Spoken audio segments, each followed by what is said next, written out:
जय हिंद। Welcome to Vijaypath all exam general science की इस क्लास में आप सभी का वेलकम है। तो आज हम केमिस्ट्री की शुरुआत कर रहे हैं। केमिस्ट्री का जो फर्स्ट टॉपिक हम डिस्कस करने वाले हैं वो है मैटर। मैटर यानी कि पदार्थ। पदार्थ क्या होता है, क्या उसकी प्रॉपर्टीज हैं और कितने जो हैं वो टाइप्स के टोटल मैटर्स यानी कि पदार्थ को हम काउंट करते हैं, उन सभी चीजों को वन बाय वन जो है वो हम डिस्कस करने वाले हैं। तो आज का जो मेन टॉपिक है वो है मैटर एंड देयर स्टेट्स। सबसे पहले मैटर के बारे में अगर हम डिस्कस करें तो मैटर है क्या, तो मैटर को एक बार देख लेते हैं कि मैटर होता क्या है। अब सबसे पहले आप अपने आसपास की चीजों को कंसीडर करो, ठीक है, कि आपके आसपास क्या चीजें दिखाई दे रही हैं। जैसे मेरे हाथ में एक पेन है, ठीक है, यहाँ पे अगर बात की जाए तो एक रिमोट आपको दिख रहा है, ठीक है, उस तरीके से यहाँ पर एक बोतल आपको दिख रही है। जितनी भी हमारे आसपास के ऑब्जेक्ट हैं, जितनी भी चीजें हैं, ठीक है, जिनके पास कुछ ऐसे स्पेसिफिक गुण होते हैं, वो कौन से गुण हैं? जिनके पास अपना मास होता है। मास का मतलब यानी कि द्रव्यमान। द्रव्यमान को आप जर्नल भाषा में समझ सकते हैं कि जिनका अपना कोई ना कोई भार होता है, ठीक है। मास यानी कि जिनका अपना कोई ना कोई भार होता है। अभी तक सिर्फ आप इसको भार के साथ रिलेट कर सकते हैं, लेकिन जब हम इसका थोड़ा सा फिजिक्स का कॉन्सेप्ट लेके जाएंगे तो ध्यान रखना है, मास और वेट दोनों अलग अलग चीजें होती हैं, ठीक है। बट जर्नल आप अभी समझ सकते हैं कि मास का मतलब उसका भार है, और उसके साथ साथ वो क्या करता है, कोई ना कोई एक स्पेस यानी कि स्थान को भी घेरता है। तो ऐसा कोई ऑब्जेक्ट जिसका कोई ना कोई भार है, जैसे पेन है, इसका कोई ना कोई भार है, रिमोट बताया, बोतल बताई, तो उनका क्या कोई ना कोई भार है, और वो अपना एक स्पेस कवर कर रही है। जैसे मैंने इस पेन को रखा तो ये अपना क्या कर रहा है, स्थान घेर रहा है। तो ऐसी चीजें जिनके पास अपना भार है, वो स्थान कवर कर रही है, उन सभी चीजों को किस नाम से जाना जाता है? मैटर के नाम से जाना जाता है, मतलब कि पदार्थ के नाम से हम उनको जानते हैं।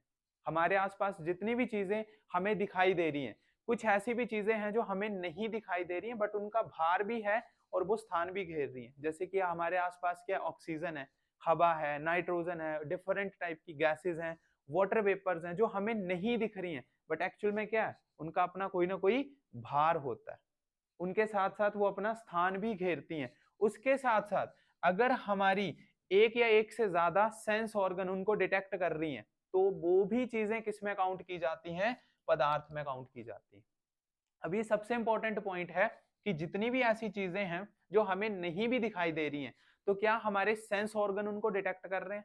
हमारी टोटल 5 इंद्रियां होती हैं, ठीक है, जैसे स्मेल करना है, ठीक है, देखना, सुनना, ठीक है, टेस्ट करना, इस तरीके की जो 5 इंद्रियां, अगर वो हमारे सेंस ऑर्गन उनको डिटेक्ट कर पा रहे हैं।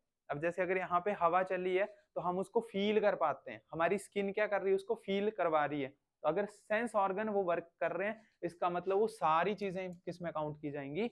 पदार्थ में काउंट की जाएंगी, ठीक है।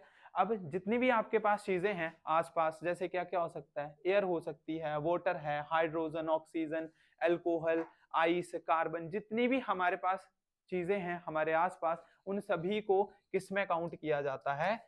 पदार्थ में ही काउंट करते हैं। ये आपने ध्यान रखना है। तो अगर जनरल लैंग्वेज में एक बार फिर से इसको डिस्कस करें तो पदार्थ क्या होता है? जिनमें आपका द्रव्यमान और आयतन होता है, मास और वॉल्यूम, और धीरे धीरे वो अपना स्पेस भी क्या करती है, कवर करती है। अब एक नया कॉन्सेप्ट क्या निकल के आया? द्रव्यमान तो मैंने बता दिया कि वो क्या होता है, मास यानी कि भार।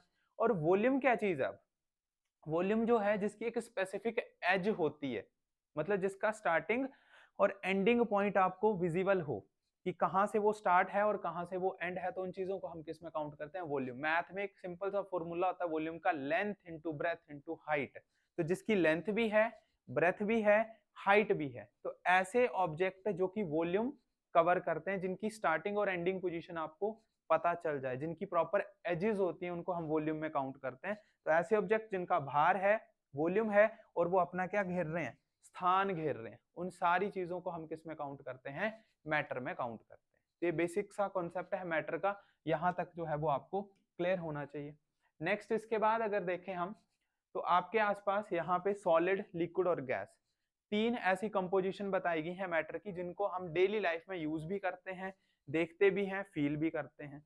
तो यहां पर अगर देखा जाए तो मैटर को फिर से अगर एक बार डिस्कस किया जाए तो मैटर को हमने किन चीजों में डिवाइड किया?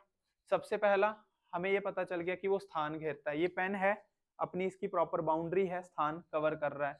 उसके बाद इसका अपना कोई ना कोई भार है, डेफिनेट मास भी है, उसके बाद क्या ये प्रेशर इसके पास होता है? हाँ, प्रेशर झेल सकता है। जैसे पेन है, अगर मैं इसको दोनों तरीकों से प्रेस करता हूँ तो किसी ना किसी तरीके से मैं प्रेशर लगा रहा हूँ, या तो ये टूट जाएगा या तो ये बेंड हो जाएगा।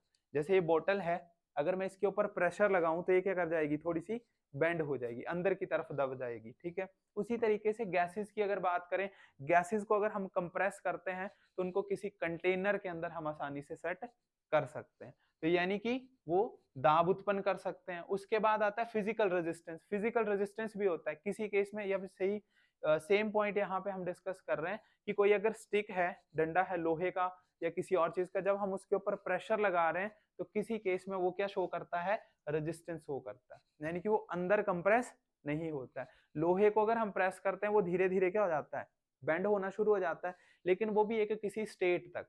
लोहे को अगर 2-3 बार अगर ऐसे ऐसे मोड़ेंगे तो क्या हो जाएगा, बीच में से टूट जाएगा। तो इन सभी अगर प्रॉपर्टीज को चेक किया जाए तो वो सारी की सारी किसके अंडर आती हैं, पदार्थ के अंडर आती है। तो 5 आपकी ऐसी बेसिक प्रॉपर्टीज हैं, जिन सब्सटेंसेस में 5 प्रॉपर्टी आपको देखने को मिलेगी, उन सबको हम क्या बोलते हैं, पदार्थ यानी कि मैटर के नाम से हम जानते हैं। नेक्स्ट पॉइंट पे अगर हम आए, नेक्स्ट इसका जो कॉन्सेप्ट है वो है इसमें इसके टाइप, ठीक है। तो इस तरीके का हमारा ये चार्ट है, ये आपको पता होना चाहिए। सबसे पहले मैटर को हमने डिस्कस किया। मैटर क्या होता है, हमारे आसपास की जितनी भी चीजें हैं जो स्थान घेर रही है, उनका भार है, वॉल्यूम है, उन सभी को क्या काउंट किया जाता है, मैटर बोलते हैं। मैटर के होते हैं टोटल 2 टाइप अगर डिवाइड किया जाए। सबसे पहला होता है फिजिकल क्लासिफिकेशन के हिसाब से, ठीक है, और दूसरा आता है केमिकल क्लासिफिकेशन के आधार पे। तो आज का जो मेन टॉपिक है वो है आपका फिजिकल क्लासिफिकेशन। ये पूरा का पूरा एक आपका लेंथी चैप्टर बन जाता है एंड तक। केमिकल को अगर हम डिवाइड करें तो केमिकल के भी आगे 3 पार्ट आते हैं, जिसमें सबसे पहले आता है प्योर, फिर आता है मिक्सचर, और उसके बाद आता है सॉल्यूशन। फिर प्योर को भी 2 हिस्सों में डिवाइड किया गया, एलिमेंट एंड कंपाउंड। ये काफी लंबी जर्नी है, ठीक है, जिस तरीके से हम इनको डिवाइड करते जा रहे हैं। हर किसी सब्सटेंस की अपनी अपनी प्रॉपर्टी है, वो दूसरे के साथ अपनी प्रॉपर्टी शेयर नहीं करता है। तो यहाँ पर जो मेन आज का टॉपिक है वो है फिजिकल क्लासिफिकेशन, उसको हम स्टडी करेंगे। तो यहाँ पे सेम चीज बताएगी कि पदार्थ को संरचना के आधार पर, संरचना का मतलब होता है बनावट के आधार पर, ध्यान रखना है किसके बेसिस के ऊपर हम काम कर रहे हैं, बनावट के आधार पर। सॉलिड की बनावट कुछ और होती है, लिक्विड का स्ट्रक्चर कुछ और होता है, गैसेस का स्ट्रक्चर कुछ और होता है। अगर बनावट के आधार पे देखा जाए तो फिजिकल क्लासिफिकेशन को कितने हिस्सों में यहाँ पे हमने डिवाइड किया है, 3 हिस्सों में। फर्स्ट है सॉलिड, दूसरा है लिक्विड और तीसरा है गैसेस। और वैसे मैटर को हमने 2 हिस्सों में डिवाइड किया, एक फिजिकल और दूसरा आता है केमिकल। हर किसी तरीके से हम इनको स्प्लिट कर सकते हैं। नेक्स्ट पॉइंट पे अगर हम आए, यहाँ पे आपको ये बताया जा रहा है कि पदार्थ की बेसिकली कितनी अवस्थाएं हैं, यहाँ पे 3 अवस्थाएं हैं। कौन कौन सी हैं अवस्थाएं, सबसे पहले सॉलिड आता है, दूसरे नंबर पे लिक्विड, और दूसरे थर्ड नंबर पे आता है गैसेस। लेकिन ये ऐसी अवस्थाएं हैं जो हमारे आसपास एग्जिस्ट करती हैं। अगर आपसे क्वेश्चन ये पूछा जाए कि हाँ जी बताओ टोटल कितनी स्टेट्स होती हैं, तो ध्यान रखना है टोटल कितनी स्टेट होती हैं, 5। सबसे पहला है सॉलिड, दूसरा है लिक्विड, तीसरा है गैस। 3 तो कॉमन है। फोर्थ नंबर की बात करें तो फोर्थ आता है प्लाज्मा। और अगर फिफ्थ की बात की जाए तो फिफ्थ आता है आपके पास सुपर कूल्ड एटम, जिसको बोस आइंस्टाइन कंडेंसेट के नाम से भी हम जानते हैं। अब इन स्टेट्स को हम किस तरीके से रिलेट करते हैं वो मैं आपको लगाऊं बताने। जितने भी हमारे पास ये फिजिकल कंडीशन के हिसाब से मैटर निकल के आए हैं, हमने उनको इंटरमोलिक्यूलर फोर्स के आधार पर डिवाइड किया। इंटरमोलिक्यूलर फोर्स का मतलब होता है, आपने एक बेसिक सा स्ट्रक्चर 9th 10th में देखा होगा, कुछ इस तरीके से 3 बॉक्स मैंने यहाँ पे बनाए। यहाँ पे जितने भी मॉलिक्यूल्स हैं वो सारे के सारे एक दूसरे के साथ क्या होते हैं, जुड़े हुए होते हैं, टाइटली पैक्ड होते हैं, कुछ इस तरीके से। लिक्विड में हल्का सा क्या रहेगा, स्पेस रहता है, और गैसेस में जो है वो काफी दूर दूर होते हैं। तो बेसिकली यहाँ पे क्या इंटरमोलिक्यूलर फोर्स लगाई जा रही है। जितने ऑब्जेक्ट सारे के सारे अगर एक दूसरे के साथ जुड़े होंगे तो उसकी फोर्स सबसे स्ट्रोंग होगी, वो आसानी से नहीं टूटेगा। जिसमें थोड़ा सा गैप होगा वो वीक फोर्स होगी, और जिसमें काफी ज्यादा गैप होगा वो काफी दूर तक, ठीक है, उसमें काफी वीक फोर्स उसमें होती है। तो हमने इसको इंटरमोलिक्यूलर फोर्स के आधार पे कितने हिस्सों में डिवाइड किया, 3 हिस्सों में। First is solid, second is liquid, third is gas. अब यहाँ पे कॉन्सेप्ट एक और आता है कि अगर मैं इसको हीट करूं, अगर मैं इसको हीट करता हूं, जैसे सॉलिड का एग्जांपल आपके पास आता है आइस। आइस को हल्का सा अगर गर्म करेंगे तो आइस धीरे धीरे किस में चेंज हो जाएगी, लिक्विड में चेंज हो जाएगी। ठीक है, लिक्विड आ गया। लिक्विड को थोड़ा सा हीट करेंगे, किस में कन्वर्ट हो जाएगा, गैसेस में कन्वर्ट हो जाएगा। इसका मतलब है कि मैं टेम्परेचर के साथ इनकी फोर्सेस को या फिर इनकी स्टेट्स को क्या कर सकता हूं, चेंज कर सकता हूं। अब डिफरेंट प्रोसेस आते हैं कि फ्यूजन क्या है, उसके बाद सब्लिमेशन क्या है, किसी एक स्टेट से दूसरी स्टेट में जब हम जंप करते हैं तो उन सारी चीजों को इसी के अंडर स्टडी किया जाता है। बट कॉन्सेप्ट क्या लगा कि ये जो स्टेट्स हैं वो किसके ऊपर डिपेंड करती हैं, बेसिकली टेम्परेचर पर डिपेंड करती है। टेम्परेचर इंक्रीज या डिक्रीज करेंगे तो उस केस में आपकी जो स्टेट है वो भी क्या हो जाएगी, चेंज हो जाएगी, बदल जाती है। ठीक है, अच्छा यहां पर एक कॉन्सेप्ट और है, ये है आपके पास सॉलिड, फिर आता है लिक्विड, फिर आता है गैस। सॉलिड को हीट किया, किस में कन्वर्ट हो गया, लिक्विड में।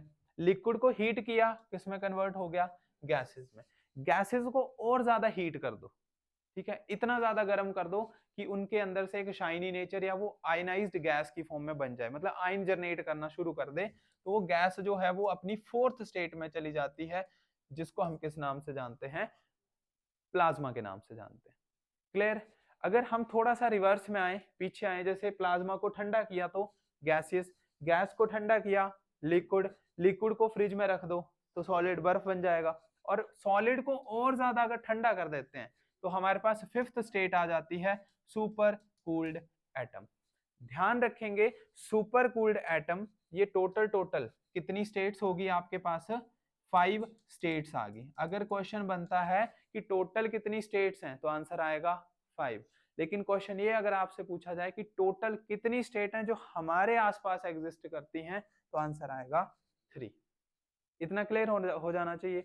नेक्स्ट पॉइंट ये आता है कि सॉलिड, लिक्विड, गैस और प्लाज्मा ये सारी नेचुरल चीजें हैं, ये सारे बाय नेचर से बना के आती है, लेकिन सुपर कूल्ड एटम जो है वो एक आर्टिफिशियल स्टेट जनरेट करवाई गई है, वो भी 2 साइंटिस्ट ने जिनका नाम है बोस और आइंस्टाइन। बोस जो थे वो भारत के साइंटिस्ट थे, इंडिया के, और आइंस्टाइन जो है वो आप सभी जानते हैं फादर ऑफ फिजिक्स के नाम से भी हम उनको जानते हैं, इसीलिए सुपर कूल्ड एटम को बोस आइंस्टाइन कंडेंसेट के नाम से भी जाना जाता है। तो क्वेश्चन क्या बन रहे हैं, टोटल कितने स्टेट्स हैं, 5। ठीक है, नेचुरल कितने टोटल, 4। हमारे आसपास कितने एग्जिस्ट करते हैं, 3।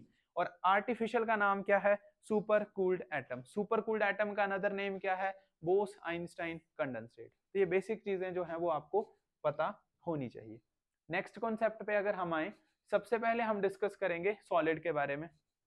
सॉलिड का स्ट्रक्चर कुछ इस तरीके से है, आप देख सकते हैं जितने भी पार्टिकल हैं सारे के सारे एक दूसरे के साथ क्या हैं, जुड़े हुए हैं। आगे इनकी फर्दर प्रॉपर्टीज को डिस्कस करेंगे। तो सॉलिड एक ऐसा सब्सटेंस है जिसकी एक डेफिनेट शेप और एक वॉल्यूम होता है।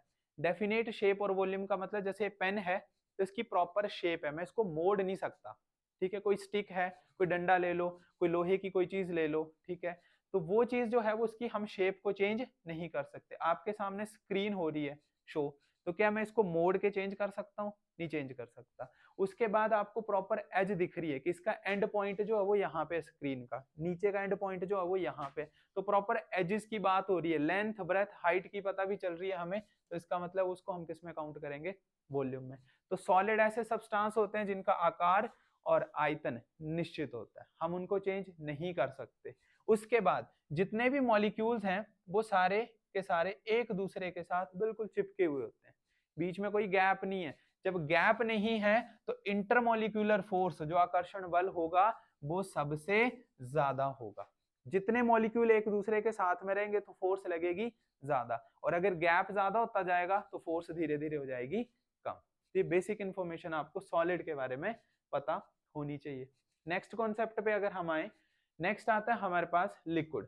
तो लिक्विड को कैसे बनाया जाता है, सॉलिड को हल्का सा हीट करो, जैसे एक आइस है, आइस को आपने हीट किया तो धीरे धीरे क्या होगा, जो पार्टिकल आपके पास ऐसे ऐसे चिपके हुए थे, ये सॉलिड का नेचर है, हीट करेंगे तो धीरे धीरे उनके बीच में क्या आता जाएगा, गैप आता जाएगा। तो धीरे धीरे डिस्टेंस क्या होता गया, यहाँ पर बढ़ता गया, फोर्स जो है वो धीरे धीरे कम होती गई। और अगर शेप या फिर वॉल्यूम की बात करें, इनडेफिनेट शेप होती है, प्रॉपर शेप नहीं है, ठीक है। जैसे कि ये बोतल है, ठीक है, इसमें पानी डाल दिया तो पानी की शेप किसकी तरह हो जाएगी, बोतल की तरह। इसी पानी को निकाला, गिलास में डाल दिया तो किसकी तरह आ जाएगा, गिलास की तरह उसने स्ट्रक्चर बना लिया। लेकिन यहाँ पे एक कॉन्सेप्ट और है, वो है डेफिनेट वॉल्यूम, ठीक है। डेफिनेट वॉल्यूम, डेफिनेट वॉल्यूम का मतलब होता है लेंथ, ब्रेथ और हाइट। तो किसी ना किसी तरीके से इस बोतल में मान के चलो 1 लीटर पानी आ सकता है, ठीक है। वॉल्यूम का मतलब क्या होता है, आपने मैथमेटिक्स में वॉल्यूम का केस एक पढ़ा होगा, ठीक है। वॉल्यूम का मतलब होता है कोई चीज अपने अंदर कितना डेटा जो है वो स्टोर कर सकती है। जैसे हम बोलते हैं कि कुएं का वॉल्यूम निकालना है, वॉल्यूम का मतलब होता है वो कितना गहरा है। तो इसका मतलब इस बोतल में 1 लीटर पानी आ सकता है, तो क्या आप इस बोतल में 2 लीटर पानी ऐड कर सकते हैं, किसी भी हाल में नहीं आएगा। अगर ये बोतल सिर्फ 1 लीटर पानी अपने अंदर डाल सकती है तो 1 लीटर ही आएगा।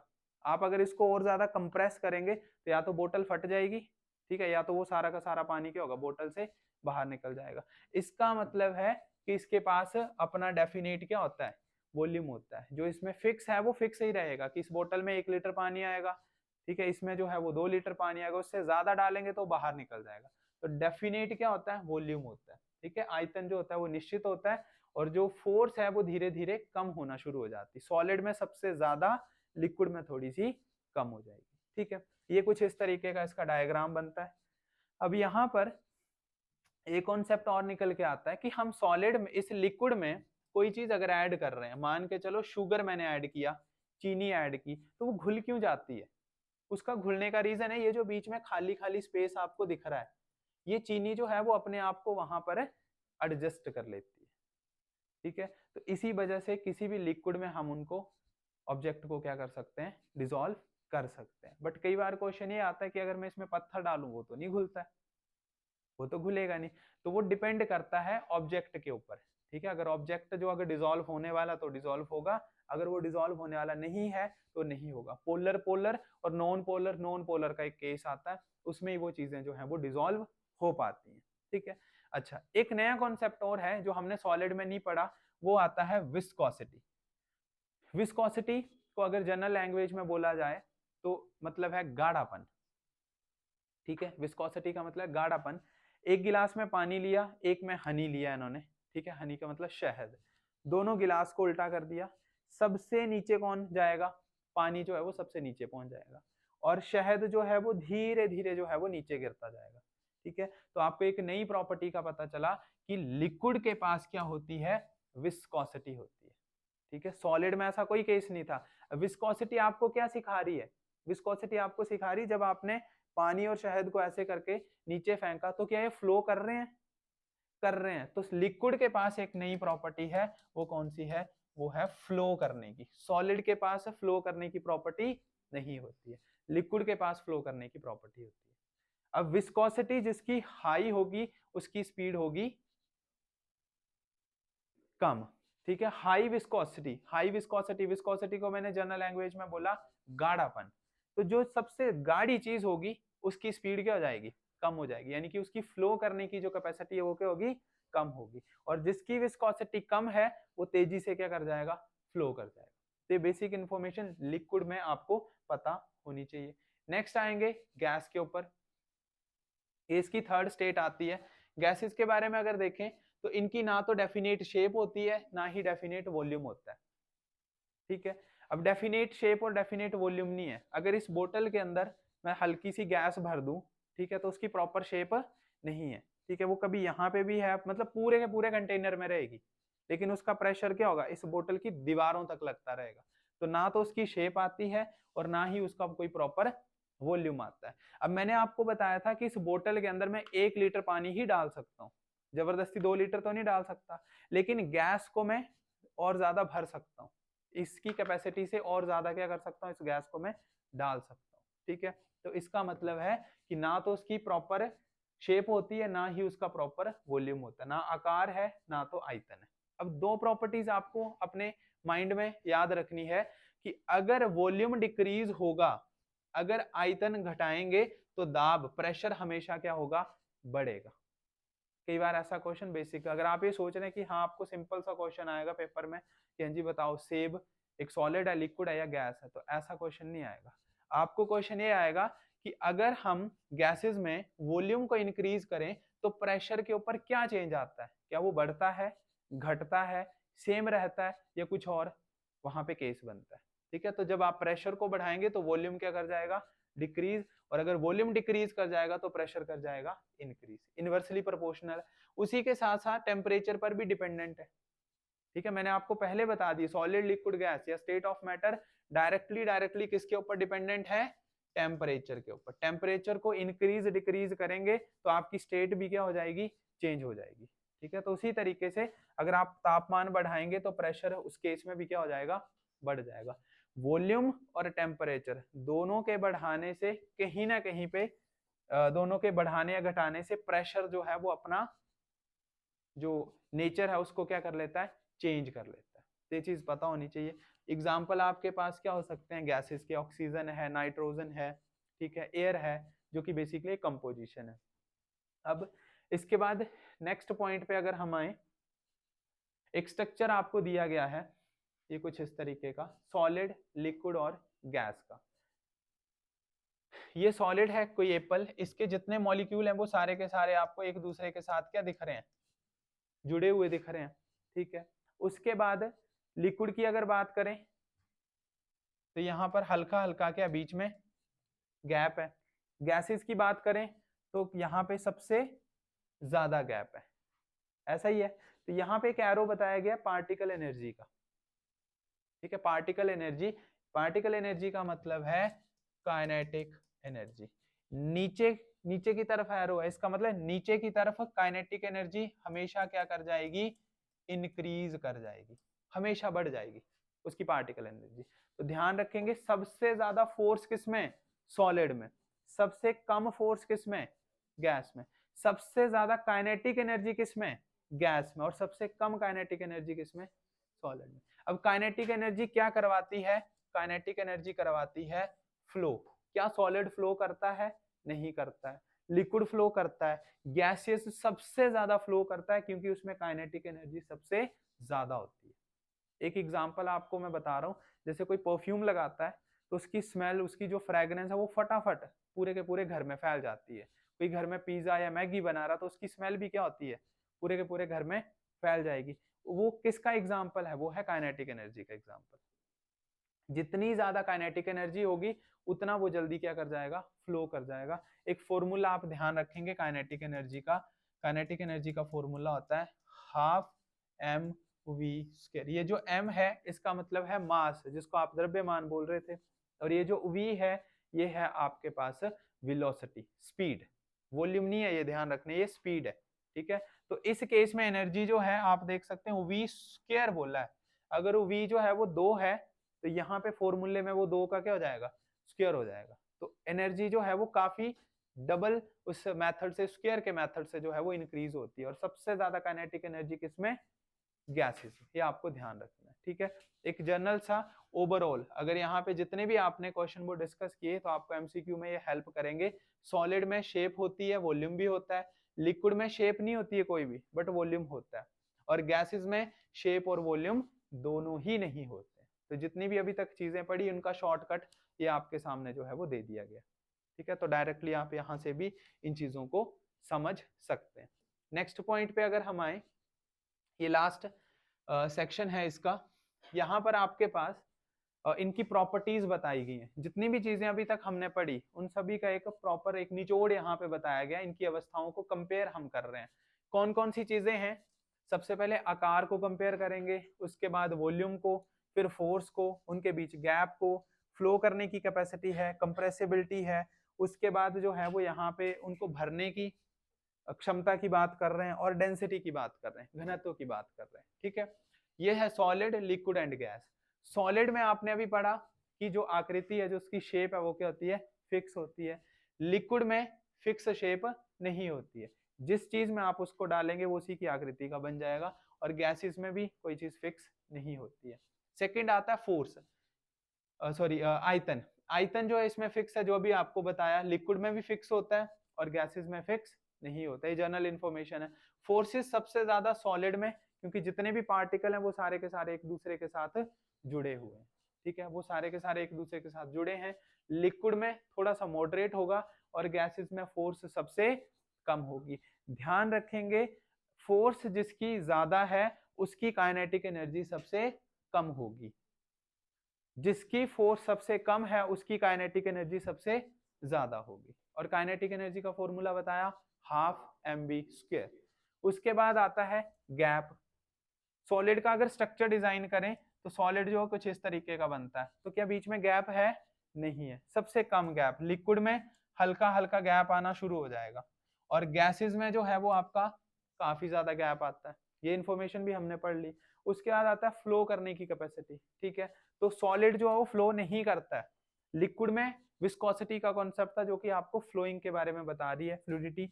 और गैसेस जो है वो तो आसानी से फ्लो कर सकते हैं क्योंकि सबसे ज्यादा काइनेटिक एनर्जी है। उसके बाद आता है कंप्रेशन। सॉलिड को आप कंप्रेस नहीं कर सकते, लिक्विड को भी आप उतना ज्यादा कंप्रेस नहीं कर सकते। जैसे अगर इस बोतल में मैं 1 लीटर पानी भर देता हूँ, इसको टाइटली पैक कर देता हूँ, तो अगर हल्का सा इसको अगर मैं प्रेस करूं तो हल्का सा क्या होगा? कंप्रेस होगा। लेकिन अगर यही चीज अगर मैं एक कोक की बोतल के साथ करूं, ठीक है, कोक की बोतल नहीं ली, उसको इस तरीके से हिला दो, तो वो जो गैसेज है वो क्या करेगी? प्रेशर बाहर की तरफ मारेगी। फिर अगर आप इस बोतल को प्रेस करना चाहोगे तो वो आसानी से प्रेस नहीं होगी, ज्यादा प्रेस करेंगे तो फट जाएगी वो। तो इसलिए हम लिक्विड को भी क्या कर सकते हैं? आसानी से कंप्रेस नहीं कर सकते। गैसेस को आसानी से कंप्रेस किया जा सकता है, ठीक है। गैस सिलेंडर आपने देखा है, घर में एलपीजी का कनेक्शन यूज करते हैं, अगर आप उसको हिलाएंगे तो आपको लगेगा कि उसमें तो लिक्विड है, बट एक्चुअल में वो है क्या? वो गैस है। गैसेस को जब कंप्रेस किया जाता है तो गैसेस के जो मॉलिक्यूल दूर दूर हैं वो धीरे धीरे कहाँ आ जाएंगे? नजदीक, और वो किस में कन्वर्ट हो जाएंगे? लिक्विड में। यही चीज परफ्यूम की बोतल के साथ होती है। परफ्यूम को अगर आप हिलाएंगे तो आपको लगता है कि उसके अंदर क्या है? लिक्विड भरा, बट वो एक्चुअल में लिक्विड नहीं है, वो क्या है? एक गैस है। उसको हाई कंप्रेस जब उसको किया जाएगा, प्रेशराइज किया जाता है, तो वो गैसी स्टेट में किस में चली जाती है? लिक्विड में। और जैसे आप उसको स्प्रे करते हैं तो फटाफट वो लिक्विड से किस में चली जाती है? दोबारा गैसेस फॉर्म में कन्वर्ट हो जाती है। उसके बाद आता है एबिलिटी टू फिल कंटेनर। तो सॉलिड जो है वो आसानी से नहीं भरता है, लिक्विड को भी हम आसानी से नहीं भर सकते, लेकिन गैसेस को हम आसानी से भर सकते हैं। अब यहाँ पे क्या चीज नेचर आ रहा है, देखो, ये सॉलिड तो आपको पता है किसी ऑब्जेक्ट के अंदर हम नहीं डाल सकते, ठीक है, सॉलिड को। जैसे अगर इस पेन को मैं इस बोतल के अंदर डालूं तो बाकी खाली स्पेस रह जाएगा। लिक्विड को अगर मैंने भरा, मान के चलो मैंने पानी डाल दिया इतना इतना, तो ऊपर वाला हिस्सा क्या रहा? इसका खाली रहा। अगर मैं उसमें और पानी डालता हूँ वो तभी भरेगा। लेकिन अगर मैं इसमें गैस भरता हूँ, मान के चलो, तो गैस जो होगी वो पूरे के पूरे कंटेनर में फैलेगी। ऐसा नहीं होगा कि सिर्फ गैस नीचे नीचे और ऊपर खाली है। गैस जो है वो कंटेनर को पूरे 100% तरीके से फिल करती है, वो किसी भी खाली जगह को वहां पे नहीं रखती है। और लास्ट पॉइंट आता है यहाँ पे डेंसिटी, ठीक है।